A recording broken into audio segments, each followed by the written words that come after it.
નમસ્કાર વિદ્યાર્થી મિત્રો, હું ઉપેશ મોદી ઓમ એજ્યુકેશન ઊંઝા ધોરણ 10 ગણિતના વર્ગમાં આપ સૌનું સ્વાગત કરું છું. વિદ્યાર્થી મિત્રો, આપણે કોઈ પણ પ્રકરણમાં પહેલા ભાગથી છેલ્લા ભાગ સુધી એટલે કે પ્રકરણની શરૂઆતમાં દરરોજ આશરે 30 મિનિટની આસપાસનો વિડીયો રજૂ કરીએ છીએ. તો એક પ્રકરણના જેટલા પણ વિડીયો થાય એના દરેક ભાગમાં ક્રમશઃ જ સમગ્ર પ્રકરણની સમજૂતી આપીએ છીએ, જેની અંદર સર્વપ્રથમ થિયરી અથવા તો એમાં આવતા સૂત્રો અને એના ઉપર આધારિત સ્વાધ્યાય. એ સ્વાધ્યાય પૂરો થાય ત્યાર પછીના સ્વાધ્યાય માટે જરૂરી સૂત્રો કે થિયરી. આમ ક્રમશઃ આપણે વિડીયોના ભાગ નંબર 1, 2, 3, 4 એ રીતે આપણે રજૂઆત કરીએ છીએ કે જેથી કરીને આપ આપણી અનુકૂળતા મુજબ જે ટોપિકનો અભ્યાસ કરવો હોય એ વિડીયોનો અભ્યાસ કરી શકો.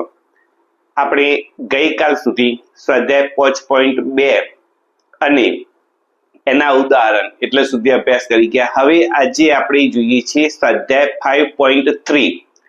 5.3 ભણીએ એટલે એના માટે જરૂરી સૂત્રો તૈયાર કરવા પડે. તો એ સૂત્રો વિશે આજે આપણે માહિતી મેળવીએ એટલે કે સૂત્રોનો અભ્યાસ આજે આપણે કરીએ. તો સ્વાધ્યાય 5.3 એ છે આપણે જે સમાંતર શ્રેણી શીખ્યા એની અંદર n નું પદ, n શોધો, d શોધો વગેરે બાબતોનો આપણે અભ્યાસ કર્યો. હવે પોઈન્ટ 3 જે સ્વાધ્યાય છે એની અંદર પદોનો સરવાળો અને પદોના સરવાળા ઉપર આધારિત દાખલા, બરાબર, એના માટે સૂત્રો જોઈએ. તો પહેલું સૂત્ર છે n પદોના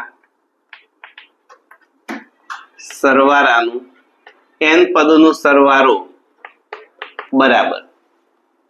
તો n પદોનો સરવાળો એને આપણે કહીએ છીએ Sn. an એટલે પદ, Sn એટલે એટલા પદનો સરવાળો. દાખલા તરીકે S5, S6 લઈએ. S6 મતલબ પ્રથમ 6 પદનો સરવાળો. અહીંયા S તરીકે આપણે એને સંજ્ઞા આપી છે.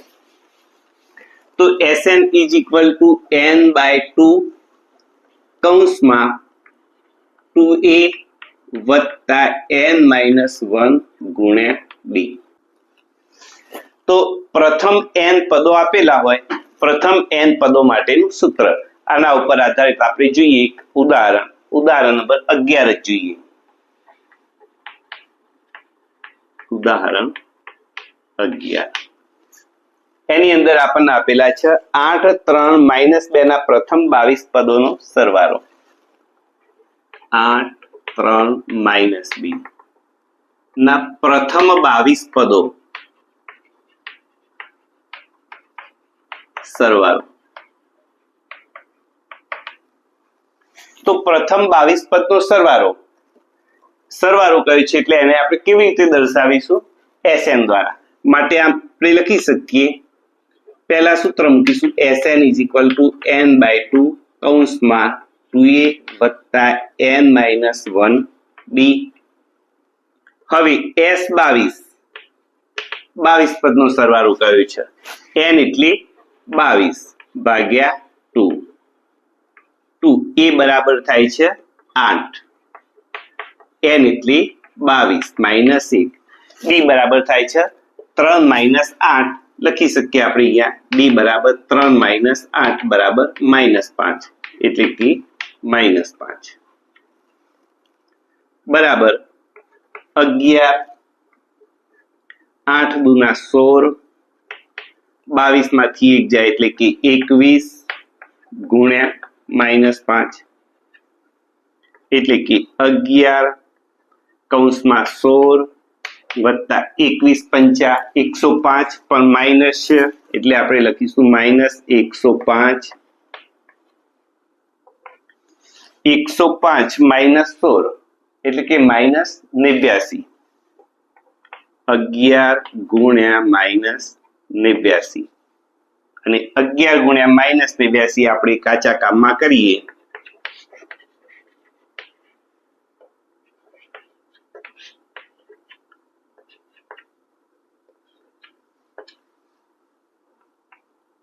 -979. તો આ જે સમાંતર શ્રેણી આપણને આપેલી છે 8 3 -2 એના 22 પદો આપેલા હોય અને 22 પદોનો સરવાળો કરવો હોય તો એના માટે આપણે આ સૂત્રનો ઉપયોગ કરીએ.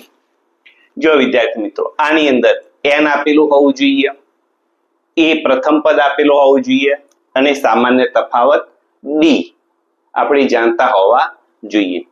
પણ માની લો કે આપણને સામાન્ય તફાવત d આપ્યો નથી, પ્રથમ પદ આપ્યું છે, અંતિમ પદ આપ્યું છે અને પદોની સંખ્યા આપી છે, તો એના માટે એક બીજું સૂત્ર છે.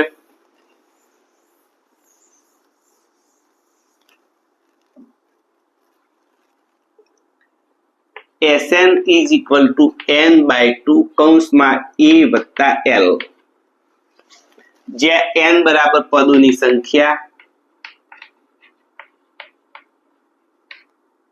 a બરાબર પ્રથમ પદ, l બરાબર અંતિમ પદ. આપણને આપ્યું હોય તો આપણે સીધું જ તફાવત સિવાય n પદોનો સરવાળો શોધી શકીએ. તો આ આપણું થાય છે બીજું સૂત્ર. ત્યાર પછી જોઈએ an અને sn વચ્ચેનો સંબંધ.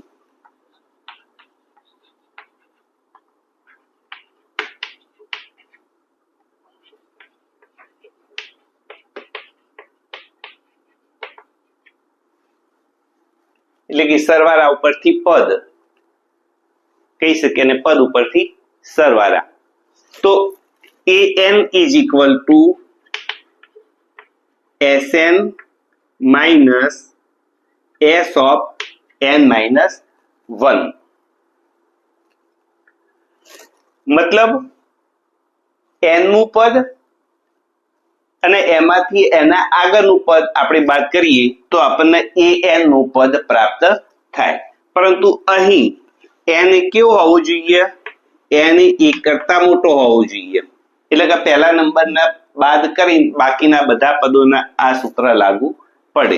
પરંતુ જો n બરાબર 1 હોય તો આપણે કહી શકીએ a1 = s1, કારણ કે આ જ શ્રેણી હમણાં આપણે જે ઉદાહરણ શીખ્યા 8 3 પ્રથમ પદ 8 અને સરવાળો પણ એક પદનું કેટલું છે 8, બરાબર છે. માટે પ્રથમ પદ માટે શું કહી શકીએ? જે પદ છે એ જ એનો સરવાળો છે.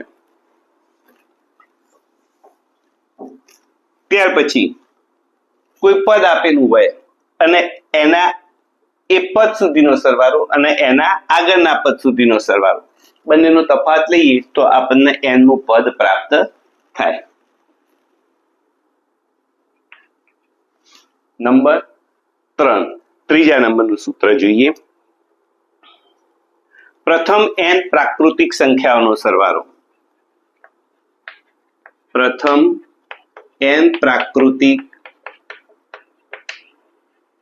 સંખ્યાઓનો સરવાળો = n+1/2. પ્રાકૃતિક સંખ્યાઓ મતલબ આપણે જાણીએ છીએ 1 2 3 4 એમ કહ્યું હોય 1 થી 50 સુધી, તો n બરાબર 50. આની અંદર સીધી કિંમત n ની કિંમત મૂકીએ આપણને 1 થી 50 સુધીની સંખ્યાઓનો સરવાળો પ્રાપ્ત થઈ જશે. ત્યાર પછી જોઈએ પ્રથમ n અયુગ્મ પ્રાકૃતિક સંખ્યાઓનો સરવાળો. પ્રથમ n અયુગ્મ પ્રાકૃતિક સંખ્યાઓનો સરવાળો બરાબર n². તો આપણને એવું કહ્યું છે કે પ્રથમ 5 અયુગ્મ સંખ્યાઓનો સરવાળો શોધો, તો n બરાબર સીધું 5 મૂકી શકીએ. 5 × 5 = 25. તો પ્રથમ 5 અયુગ્મ સંખ્યાઓનો સરવાળો કેટલો થશે? 25. એવી રીતે નંબર 5 પ્રથમ n યુગ્મ પ્રાકૃતિક સંખ્યાઓનો સરવાળો બરાબર n સ્ક્વેર વત્તા n. તો આ થયું પ્રથમ n યુગ્મ પ્રાકૃતિક સંખ્યાઓના સરવાળાનું સૂત્ર. તો વિદ્યાર્થી મિત્રો, સ્વાધ્યાય 5.3 આપણે ગણતરી કરીએ એ પહેલા આટલા સૂત્રો તૈયાર કરી લઈએ તો સ્વાધ્યાયની ગણતરીમાં આપણને કોઈ તકલીફ પડશે નહીં. તો હવે પછીના વિડીયોમાં આપણે સ્વાધ્યાય 5.3 નો અભ્યાસ કરીશું. જો ચેનલને સબસ્ક્રાઇબ ન કરી હોય તો કરી દેજો, વિડીયોને લાઈક કરજો કે જેથી કરીને આવનાર કોઈ પણ વિડીયો અંગે આપણને નોટિફિકેશન પ્રાપ્ત થાય. જય હિન્દ, જય ભારત.